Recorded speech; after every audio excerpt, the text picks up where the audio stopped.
A worthwhile life is one where you have, I think, helped others. The external environment that allowed us to prosper has suddenly changed. If you are coming in because you want to see your name in the newspapers and you want to feed your ego, that's not my kind of person. You need an opposition that is honest, sets out its policy viewpoints clearly, and when they get it wrong, admit it. And the same must be applied to the government as well. It's the quality of the person, the heart, the desire, whether they have a deep understanding of the country and the issues, and can they help to solve the problems.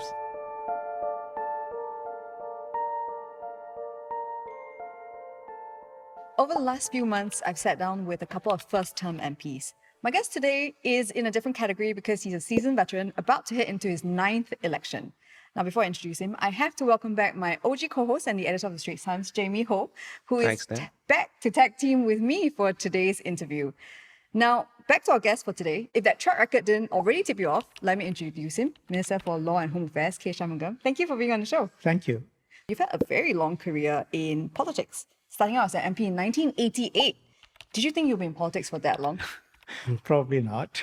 What was the timeline you gave yourself, if there was one? I don't think I thought in terms of a timeline, but if anyone had asked me, do you think you would still be in politics 37 years later, I probably would have said, I'm not sure. Unlikely. Yeah. I mean, the scary thing about it, you the word scary, right? I mean, Nat said this is your 9th GE and we're going to hit to it very soon. Yes. And Singapore has only had 14 and you served in 9 out of 14 if you win in the coming elections. So I think you bring a very interesting sort of global perspective and a bird's eye view of how we've changed. So yeah, if we just jump straight into what Nat has said, you've been here 37 years now, we're going to contest in the next GE. How do you think Singapore has changed in that 37 years? If you look at it, some things haven't changed. What people expect of the government. Singapore is somewhat unique.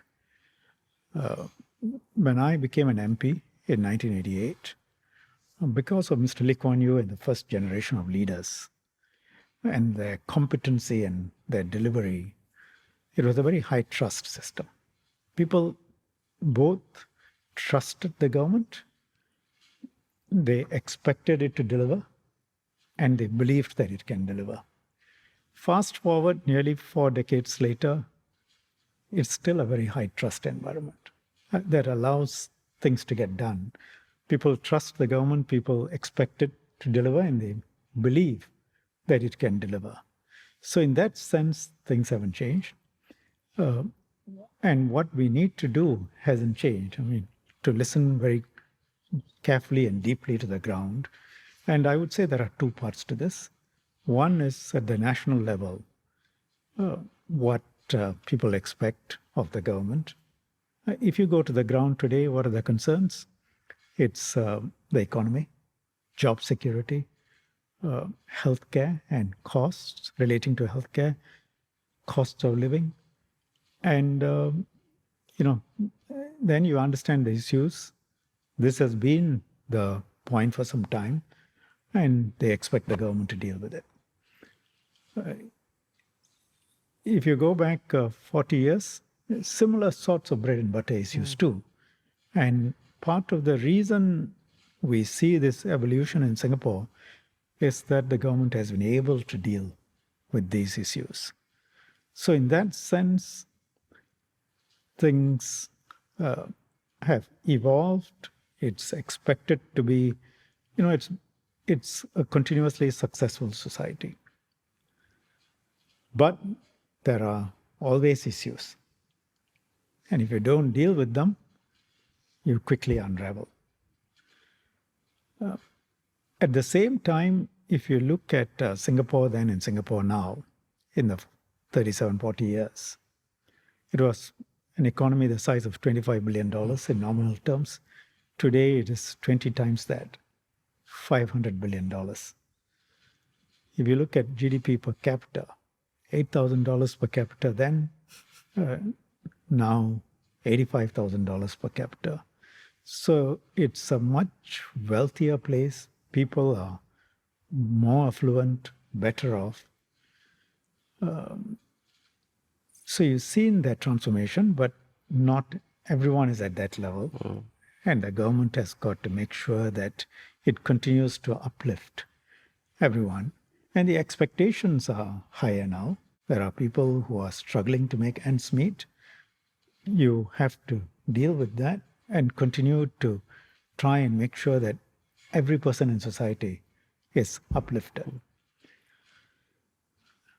Because of the education system and many more people are better educated now, there are also multiplicity, plurality of viewpoints and different perspectives and different views on how problems can be solved and dealt with, or even the definition of problems is different. So you've got to deal with that. I would say it has changed in those ways. The world has changed quite considerably also.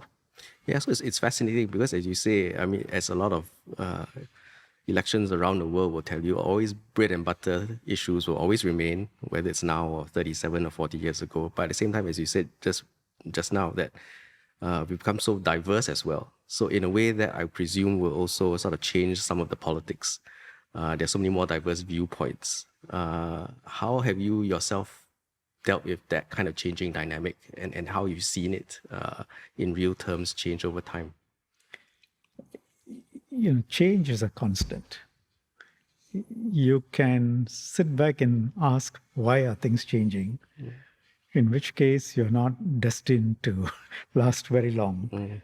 Or you can deal with change and do the best you can with change. And if you apply your mind, you bring a certain degree of attention and effort and a desire to deal with the issues, you can change. And we all have to change to deal with the changed situation. And you'd say the politics has become sharper as a consequence of that? Yeah, you see, my focus is always on governance. I think there's a lot of focus on the process, politics, discussions, debates. I prefer to focus on governance. What is the result? Because the process has got to lead to some results. And throughout the West, in many countries, there's so much focus on the process and not enough on what difference does it make to people's lives. Are people's lives actually getting better? And I think in a large measure, you would say, the question as to whether there is proper governance is an open question in many countries. Thankfully, it's not an open question in Singapore. Are people's lives getting better? Do they have security, peace, harmony, good jobs? Is the government able to create good jobs through bringing in investments? Is it creating a good environment for our people to have better education, better lives, and maximize their potential? And is all of this done in a free environment where there is open debate?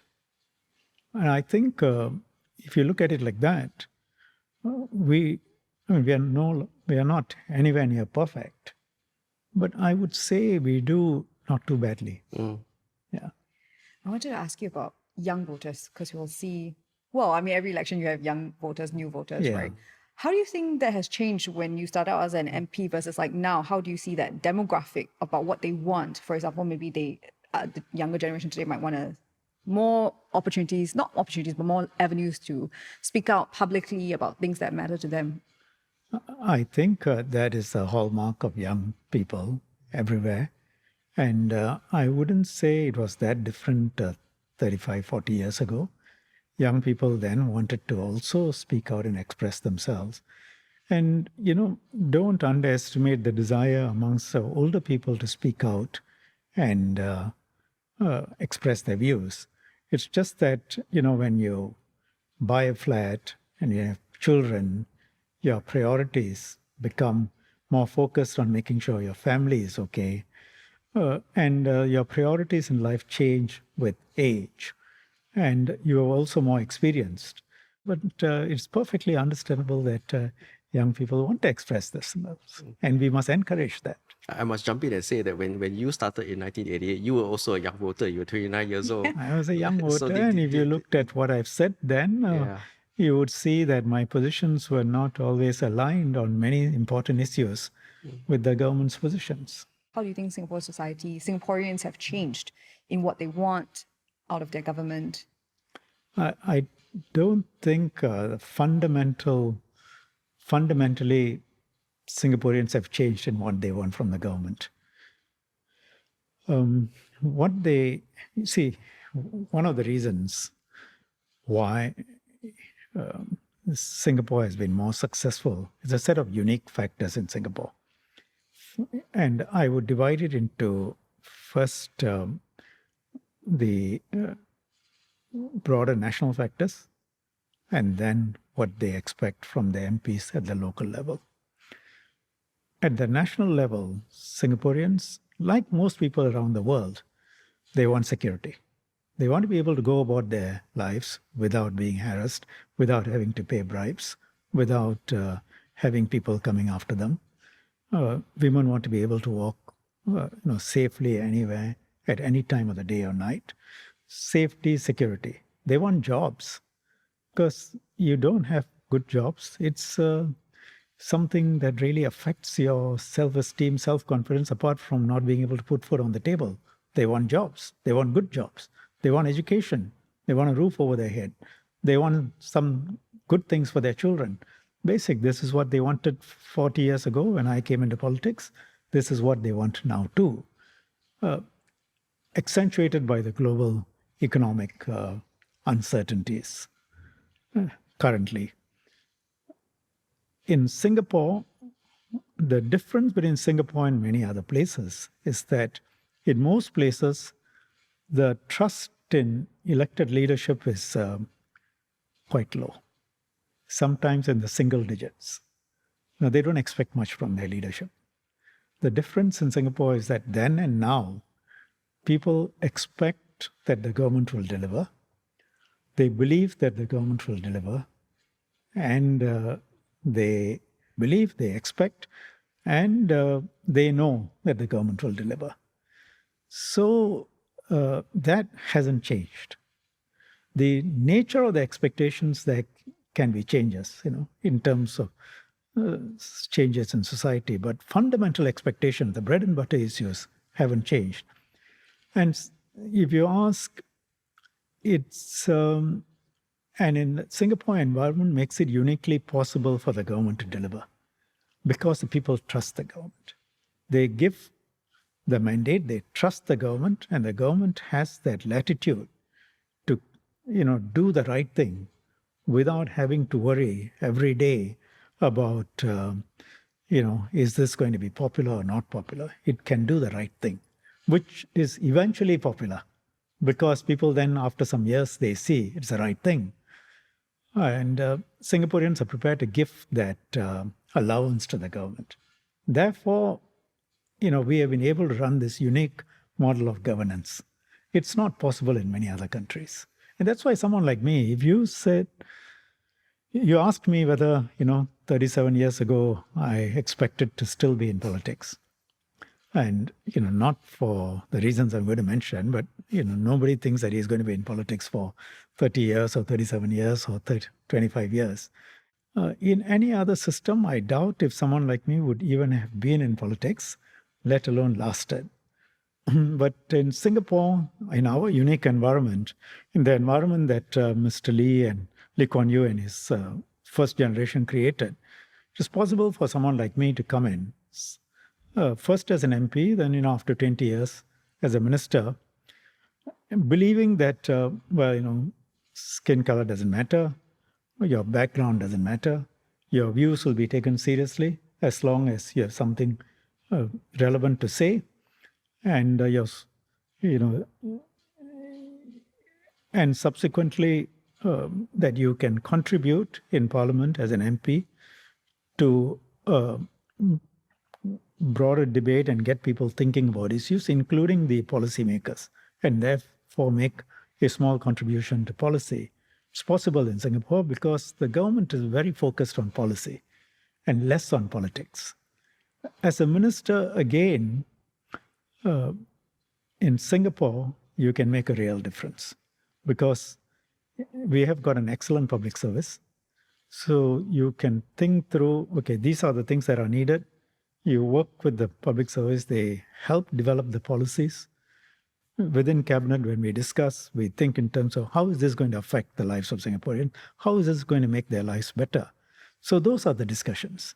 We don't look at PR numbers and whether, what the polls are saying and what is going to happen tomorrow. Would the people who object, will stop it? Usually a small minority will object, but the larger majority will benefit, as many of the policies from 50, 60, 40, 30 years ago have shown. You take a long-term view, and it's possible in Singapore to do it.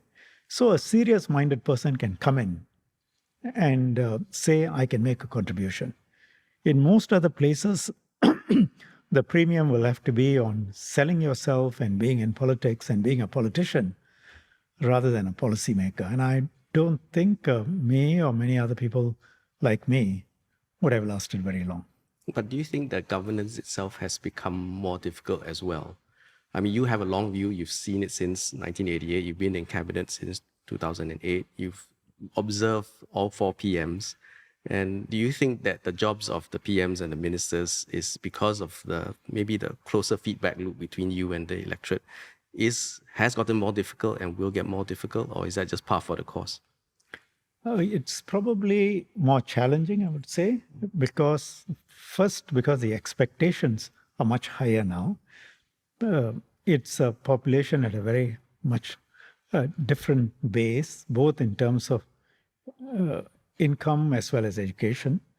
The solutions, the problems are more complex because it's a more complex economy. The external world is more complex, and therefore the solutions are also more multifaceted, I would say, and different people can genuinely have different viewpoints on what the solutions ought to be. And therefore, the art of leadership now is not only to formulate the policies, but also to bring across the diverse viewpoints and try and get unity amongst that diversity, trying to be, as clear as possible on how we sort of mediate between the different viewpoints and why we take a certain viewpoint. So I think a lot more of that is necessary now. So does that mean we should have more opposition if we want to have more diverse viewpoints? What do you make when people say we should have more opposition in Parliament? I think there are people who believe that we should have more opposition. To me, the questions are, I would break them down into these. One, what helps in governance? In the end, whether you have more opposition or less opposition, it must contribute to better governance. And I talked about Singapore's unique model of governance, where we were able to deliver success. And so the answer about more or less opposition must relate to, does it help in better governance? There are many other countries with more opposition than Singapore. I think you will have to ask, are they necessarily better governed? Do they get better governance? I don't think the answer is clear-cut. Yeah. The second is that it's also a question of how well the opposition presents viewpoints which help in that better governance in policies. If they are able to, then I think they help governance. And you need to ask the questions. You need an opposition that is honest, that sets out its policy viewpoints clearly, and when they get it wrong, admit it. And the same must be applied to the government as well, because we need to be upfront and honest with people. I believe that in Singapore, in the current environment, there will always be an opposition. First of all, the Constitution guarantees a certain number of seats. But second, I think the electoral politics is such that there will, as others have said, there will be an opposition in Singapore. I think we ought to really focus on, in the current economic environment, what do you need to make sure Singapore has stable, good governance? And because we're talking about the opposition, I mean, looking back at the past term, if you had to give the opposition a report card, what grade would you give it, or what would you think? I don't think I should get into that. No, that's not my job. So looking back at the last term, if you had to give the PAP government a report card, what grade would you give it? It's not for me to give a grade. People have to judge. But I'll share stats, because in the end, to me, it's the objective criteria that, one can go by. If you look at GDP, nominal, it's gone up by over 30%, from 370 billion in 2019 to 2023. It's over US $500 billion. 2024 figures not out yet. It must have gone up. That puts us as the third largest economy in ASEAN. And we are the smallest land space, 720 square kilometers. Just compare with Malaysia, Philippines, or Vietnam. Vietnam has nearly 300,000 square kilometers, 200,000 plus. Philippines also there, and Malaysia also over 300,000 square kilometers. All three countries have huge amount of resources. Malaysia has oil, timber, rice, everything you can think of, fisheries, and a bigger population, 30 over million compared with our population. But our economy is bigger than the Malaysian economy. Overall unemployment has come down from 3-4% down to 2%. Hardly any unemployment. If you look at PMET jobs, the kind of jobs that Singaporeans want, there are more PMET jobs than there are Singaporeans available. A huge number of vacancies because the job creation has been strong. Then if you look at graduate unemployment, 87% of our graduates get employment within 6 months of graduation. If you look at Western Europe, you look at many other countries, graduates find it very difficult to find employment because of the very rigid employment practices. And we are ranked number 1 for healthcare access in the world by Legatum. And we are one of the 6 blue zones in the world. If you look at the other places which are blue zones, and then you have an urban center in Singapore, which is a blue zone, high quality living. So in many ways, whether you take education, healthcare, most sectors, I think the objective criteria is there.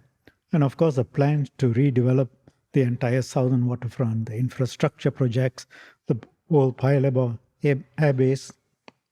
You take the southern waterfront, it's 30 kilometers of coastline from Pasir Panjang to Marina East.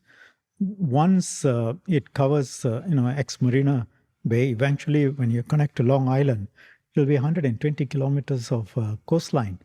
And HDB flats, 6,000 flats have already been announced. Eventually, proper development plans will be put forward. So this is what the government can say. This is what's happened. And say this is a record and judge us by the record. We are talking about your career in politics for the last 40 years or so. We also want to look at how the party has evolved. As Jamie mentioned, you're in this unique position where we've seen the government change through all 4 of Singapore's prime ministers. How has the party evolved from the time you started with it? This party has been successful because it accepts the change. Many parties don't have longevity because certain things worked and they stuck to whatever worked. And after a while, when things changed, they couldn't give up on what they liked doing, on what they were comfortable doing. What I saw in the party and in the government is that change is not always comfortable, but both the government and the party forced itself to change continuously so that it stayed relevant to the challenges that were evolving. And to me, people can give anecdotes and people can give uh, specific examples, but the big picture is you come back to the economy. You've seen how countries in the world have done in the economy. I would be surprised if any country has gone from 25 billion to 500 billion in 37 years. I would be surprised if anywhere the GDP per capita has grown nearly tenfold. Nominal terms, now you've got to adjust for inflation, but tenfold, where people's lives on the whole has moved up across the board, where education standards have gone up. Governments can only be judged by these sorts of objective criteria, where peace, law, order, security have continued to improve. We are among the safest places in the world, where investment flows have continued to flow. People are voting with their money. People are investing in Singapore. While, there was a great financial crisis, there was the Asian financial crisis of 1998, there was a great financial crisis of 2008, there was SARS, there was, COVID, and many more recessions all around the world. We survived all of them. We've done well on any objective economic criteria. We have done well. In terms of our quality of our people's lives, they have improved. Do I therefore say 100% are better off? No. No government in the world has managed that. But I would say 90% are better off. And we have to focus on the remaining percentage, just under 10%. We have to focus on them. We have to uplift them. But the numbers are relatively, therefore, smaller, and we can deal with that. So I would say that was only possible because each time the government took stock, they said, well, the way we were doing things have to be changed. Because the external environment changes, we must change. Our own economy has got to change. The way we do things have to change. Sometimes it's not so obvious, but you would see over time that the pieces get arranged little bit by little bit, and suddenly after 5 years or 7 years, it's very different, just like the way our economic restructurings have taken place. So I would say it's how does the party change? By looking at its internal rules, mindsets, the kind of people that come into the party, the kind of MPs that are fielded, the kinds of ministers who are selected. And people say, civil servants and generals from the army. Well, the previous prime minister was a general in the army. He hasn't done too badly in his term of 20 years. His number two was Rear Admiral Teo Chee Hean. He hasn't done too badly, and the government hasn't too badly in the 20 years they were in charge. So it's not whether someone is a general or civil servant or,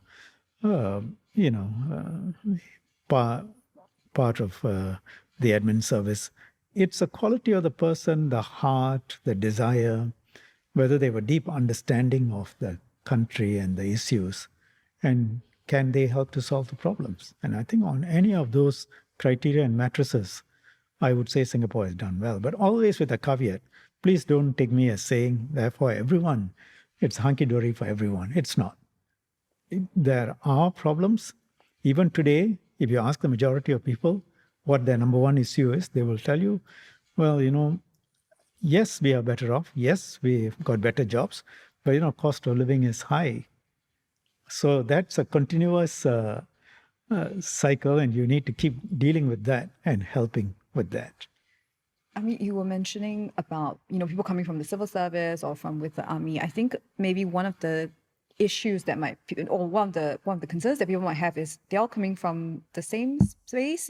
What does this mean in terms of getting diverse views in government if people are worried about it? I can tell you, sitting around the cabinet table, that there is a great diversity of viewpoints. But once a decision is made, unlike other countries, we don't go out and say, I actually disagreed with this, or I actually disagreed with that.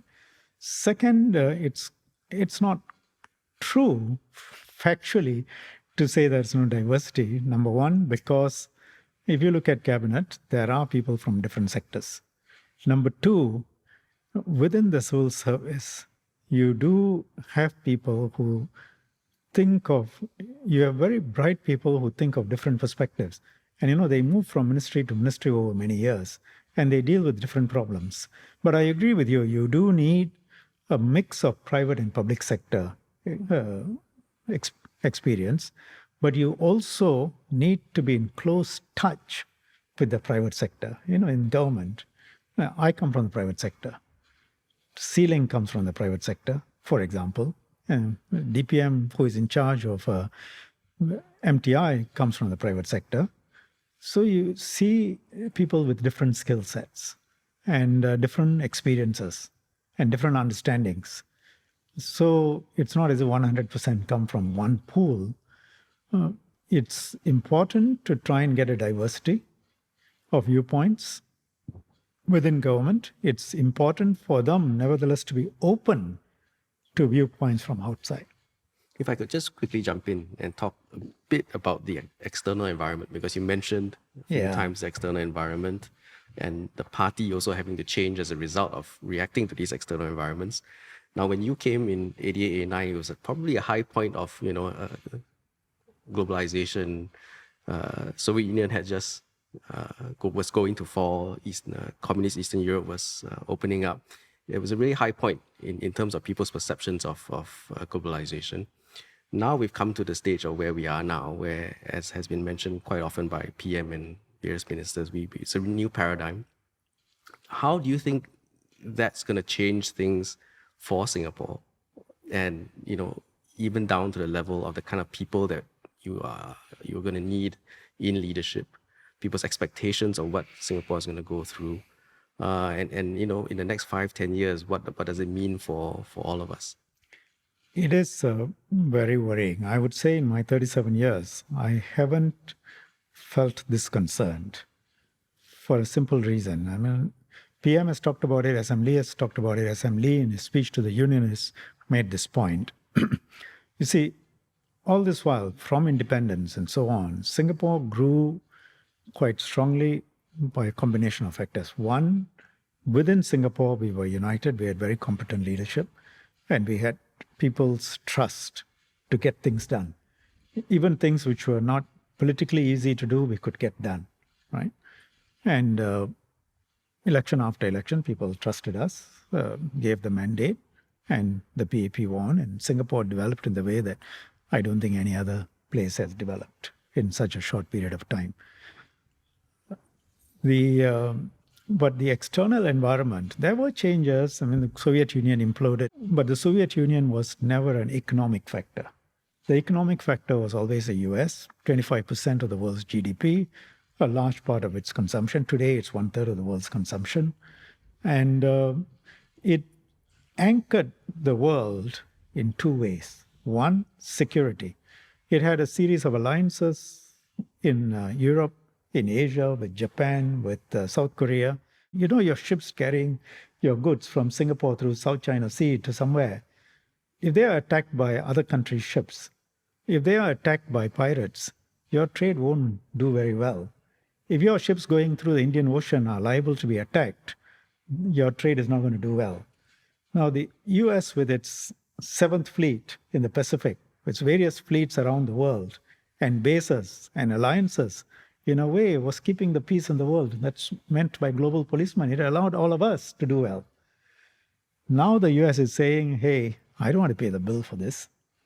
All of you on your own.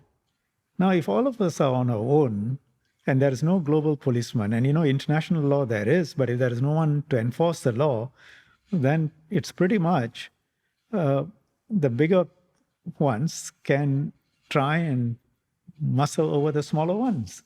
And I think in the scheme of things, we are not the biggest country, right?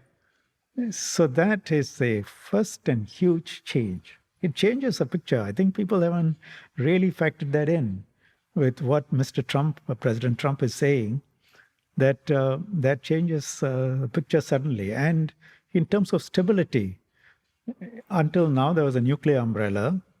Japan has issues with China and Korea. South Korea has issues with North Korea. It has got some issues with Japan, but, there was peace. But if people are no longer certain about the US nuclear umbrella, would Japan go nuclear? Would South Korea go nuclear? Then you will have Pakistan, India, China, Japan, South Korea, all of them nuclear. Does this increase stability? You have a very different situation. So, security, then economics. Based on this security architecture, the US really, post Second World War, built up an economic system that was based on free trade. For want of a better analogy, I would say, look, across lands, it's flat. People traded according to their competencies. I made some things that I can do better than you, and I sold to you. You made some things that you can do better than me, and you sold me. There are no walls. And the US supported this through previously GATT, now WTO. So Europe, China, Asia, Southeast Asia, Singapore, all prospered because we all traded with each other. And we prospered very much because internally we were disciplined, good governance. Our external trade was 3 times our internal economy. 3 times. It's more than $1 trillion. So, and that helped us make money, anchor. Through our good governance, investors were attracted to come and invest in Singapore. We created a huge number of PMET jobs, and our people get good jobs. And those who are entrepreneurial can go into business, make money. Singapore is well run, protected. Your money is safe. You are safe. No corruption. People want to be here. And Singaporeans find that environment very positive for their own improvement. Now Mr. Trump and his administration say, that system is no longer. It's a complete change. I think people don't realize it's a complete change. He says, I'm putting up walls. So the economy that takes up, US economy, which is 1/3 of the world's consumption, is now saying, you want to sell to me, there are going to be tariffs. Your goods can't come in, or they can only come in with this amount of tariffs. He's put different tariffs for different countries. China still faces 145% for its goods, though there are some exemptions.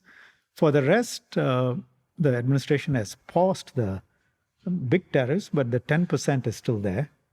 Now, the 10% is still significant. But even bigger issue is, right now, if you have money, are you going to invest in any country? Now, how does Singapore make money? We make some things. People say it's only 10%. But, our goods don't go direct to the US often. They go to Vietnam, or they go to somewhere else, China, and then they get finished there, and then they export it to the US. So the ultimate tariff is what Vietnam or China face, because ours is part of the supply chain. Secondly, people from different regions are going to say, I don't know what the administration will do. Right now, I may not want to start up factories. I may not want to invest in new businesses. So investments go down. Investments go down, we must also expect lesser investments. Immediately, that will have an impact on a variety of service sectors in Singapore. It will have an effect on money flows, jobs, the raises that people expect, their own job security. Many MNCs that I know are already beginning to rethink, as a result of these tariffs, how should they refocus their operations. So it is, internally we are disciplined, we are well run, but the external environment that allowed us to prosper has suddenly changed. I read Larry Summers, former Harvard president and Treasury Secretary, writing somewhere that even with the 10% and the current structure, it's among the largest tariffs the world has seen in a very long time, even if it gets back to just 10%. So it's troubling from the security perspective, it's troubling from the economic perspective. The picture is extremely unclear. And I have to say that if you are serious-minded, you will be concerned. But you cannot therefore be paralyzed. You can be concerned, but then you got to be determined to act. And thankfully, we have built up reserves. We have an economically competent government, and people's trust. So we can think long term and say, okay, it's back to who moved my cheese. Now the world environment is completely changed. It's no longer going to go back to that. What do we do now? So maybe Yeah. we take a big U-turn now and talk about you because, I mean, as you say, the environment has changed so much. And this new cabinet after the general election will come in and have to help Singapore deal with it and get us through it. Are you ready and raring to go as well after already so much, energy you've expended throughout this career to drive the kind of change in this kind of uncertain environment? When I was first a candidate, I was 29, and they asked a similar question, though, at a different time. Given my youthfulness, they said, what makes you think that you can do this job? And my answer that I gave then is the same answer I'll give you today. I won't be here if I didn't think I can do it.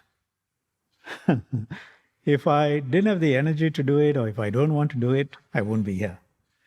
To me, when I'm involved in something, and I think for most people, it's a combination of two factors. One is the environment you operate in.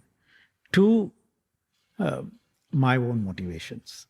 So the environment I operate in, I've said a number of times, when I came in as an MP, it was a high trust environment. People trusted MPs, people trusted ministers. Today, you go to the ground, it continues to be a high trust environment. This is not what I say. You look at, it's what I feel, but you can look at the Edelman Trust Barometer and other trust surveys. People trust the government, they trust the MPs, right? And that high trust environment allows serious-minded people to get things done. What do they expect? They expect two things. One, at a national level, for you to make sure that the big issues are taken care of. Jobs, healthcare, living costs, housing. These things need to be taken care of. And most people, I think, will accept we do our best. It doesn't always meet with their satisfaction, but we try our best. At the constituency level, what do they want from the MPs? Whether you're a minister or not, you're still an MP, right? They want you to deal with the issues, do your best. You cannot solve all the problems, they understand, but you must be sincere and you must deal with it.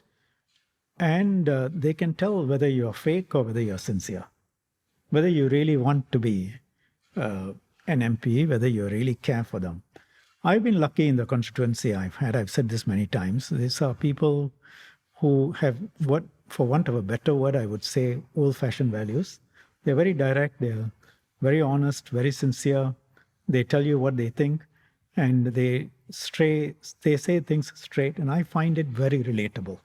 And I enjoy, I get my energy, I feed off their energy on the ground. And you also try and build, the second aspect of groundwork is you build community bonds through all the different events that go on. And by being present, by organizing them, by bringing people of different races together, you actually build a community. And to me, motivation, so that's the environment. Motivation is, when you, and I've said this before, at some point, all of us have to pass on from this world. At that point, if you want to reflect and look back, what would you have wanted to do more of? Make more money? Or spend more time just looking after yourself? Or would you think that it's also your life was more worthwhile in that you have helped other people? And so I always think of that, at the end of life, what would I have wanted to do? And I think helping others is part of my motivation of doing something for the community. Otherwise, I wouldn't have stayed on this long. And I see that in Singapore, if you're serious-minded and you want to do it, you can actually get things done, both as an MP and as a minister. You can actually identify a problem, work with your civil servants, conceptualize legislation, get things done. As I've often talked about, with divorce laws and women and how they, are now much better off. The whole thing was done in a year and a half. We can get things done. Thousands of families, as a result, are much happier, or at least, it's less painful in the process. And if you have been, it's a large work involving many people, but it gives you a satisfaction that you have been a part of it. So yes, I have been, my ninth election. I ask myself, if I can do it, I will continue. And obviously the fact is I'm continuing. We've seen a lot of new faces Yes. come out Yes. from Nee Soon. We've seen them in Nee Soon, and then perhaps they'll go on to other GRCs. Yes. Is Nee Soon the training ground? Are you like the guru for like new That's MPs? where they send the young Jedis, maybe. No, they don't. It's not. It's not appointed role as a guru, but something that Mr. Lee Kuan Yew said and did. One of the things that stuck in my mind is the need always to reinvent yourself. And I told you, part of the reason why the PAP has been so successful is it's continuously adapted to change. Now, part of adapting to change is always finding new talent, new people to come in. Because if the organization, the PAP and the government doesn't continuously bring in new blood, how is it going to change? Because experience is important, but new thinking is also important, or at least new people who represent their generation are important. And the blend is what makes it powerful. So I go out of my way every time I meet people, I'm in an environment. If somebody impresses me, I make a note and I try and see them. And in that way, I, actively cultivate people and then ask them to come to my branch. And after some time, I recommend, quite a few this time round. Two of my ex-branch secretaries, one is Jackson Lam, the other is Gabriel. He has been spotted in Sembawang and Tampines. Eliza Chen as campus impact is from my area. She has also been spotted just in this elections. Desmond Lee, who is now a minister, used to work for me at MinLaw. I don't know how many people know that. Edwin Tong, who is now a minister, used to work for me in private sector. I persuaded him to come in. Murali used to work for me. And then he went off to a different law firm. Vikram used to work for me. Several others, Serlak, who became a Minister of State. It's a funny story. I met him we were at Frankfurt Airport. That was the first time I met him. I was waiting to go to the shower and he was waiting to go to the loo or something, washroom. And we started talking and I said, this chap sounds interesting. And when we came back, I asked him to come and see me. And that's how eventually he worked with me and I put him up. So, it's too numerous for me to number. Some of them have come, after serving some terms, have left, previous branch secretaries, junior office holders, MPs. But bringing in talent is extremely important for the organization to succeed. Is there a specific thing you look out for? Because you earlier mentioned that when you see someone and they impress you, then you ask them to come meet you and then see how it works out. Is there a specific It might quality? be a sixth sense, but I usually work with them. The key things are heart, sincerity, not self-aggrandizement. If you are coming in because you want to see your name in the newspapers and you want to feed your ego, that's not my kind of person. What are your motivations? Are you going to help people? Is your heart in it? That must mean both the ability, competence, ability meaning competence, and second, hard work. You can be very good, very sincere, but if you don't work hard, you're not going to go anywhere. You can't do what you need to do. So I look for that. I look for sincerity, honesty. I look for honesty. Is the person reliable? Is he honest? Does he tell the truth? I wouldn't put up somebody who I don't think is honest, because the people deserve, politicians who are honest. And when they speak in Parliament or when they speak to them in private, the electorate has got to know this person I can trust. Maybe one final question as we run out of time about yourself as well. I mean, we're on that sort of path. You have, as you said, so many fingers, your fingers in so many pies, whether it's in recruitment, you deal with so many things in terms of your day-to-day work, whether it is issues like women's issues, you mentioned them as well, but also very hard issues, some people may say. And you've also built up a certain personality. People have perception of you as a very hard politician, so to speak. And then if you look at social media, there are all sorts of memes as to how people describe you. There's one that calls you Lord Shan. Have you ever thought about, what are the this big picture perception that people have of you? Take a step back and say, is this fair? Is this not fair? Is this something that you would like to sort of characterize your time in politics? And do you have this constant state of rethinking, or are you quite happy where you are and let people think what they want to think? I would divide it into different perspectives. First of all, these memes and some things that I do or said about me certainly don't represent the majority viewpoint. And I know that for a fact because we keep our finger on the pulse quite accurately. And I know what a vast majority, not just of my constituents, but Singaporeans as a whole. So in any democracy,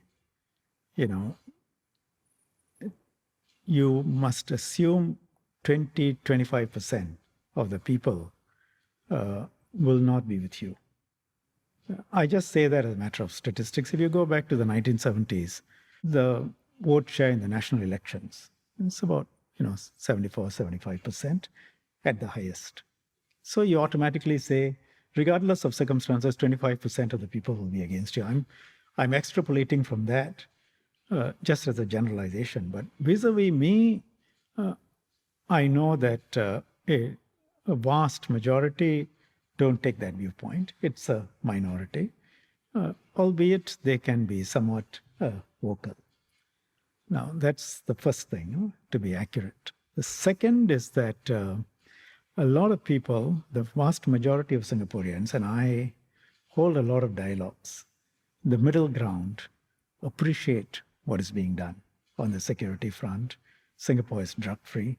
Singapore is a place, as I said just now, you can send, women of any age can walk around the town, which you can't do in London or New York or Paris at any time of the day or night, and they appreciate that.